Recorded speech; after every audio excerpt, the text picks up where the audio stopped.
আন্তর্জাতিক অপরাধ ট্রাইব্যুনালের যে চিফ প্রসিকিউটর আছে তাজুল সাহেব, উনি আজকে অপসারিত। এক জায়গায় লিখছে অপসারিত, আবার কেউ বলছে যে উনি চলে যাচ্ছেন, নতুন আরেকজন চিফ প্রসিকিউটর নিয়েছেন, আমিনুল সাহেব নাকি।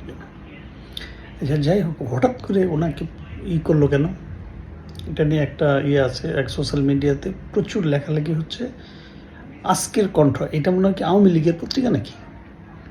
আচ্ছা, যাই হোক, কিন্তু ওনারা লিখতেছে, একদম স্পেসিফিক লিখছে, এটা আমি বিশ্বাস করতেও চাই না। সাবেক আইজিপি মামুন সাহেব, ওনাকে নাকি রাজসাক্ষী করে এখানে লিখছে 1000 কোটি। এটা একটু বেশি হয়ে গেছে, আমার মনে হয় এত হবে না। কিন্তু যাই হোক, কথা যেহেতু উঠছে, এটার একটু আসলে তদন্ত হলে মনে হয়, একটু তদন্ত হওয়াটা উচিত। শিশির মনির নামও আসতেছে, বুঝলাম না জিনিসগুলো, একটু তদন্ত হলে আমার মনে হয় ভালো হবে। কেন রাজসাক্ষী বানানো হলো?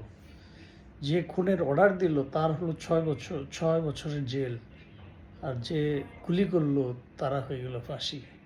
পুলিশ, ওই যে কিছু কনস্টেবলের ফাঁসি হয়ে গেছে। এটা কিন্তু একটু ভাবার বিষয়।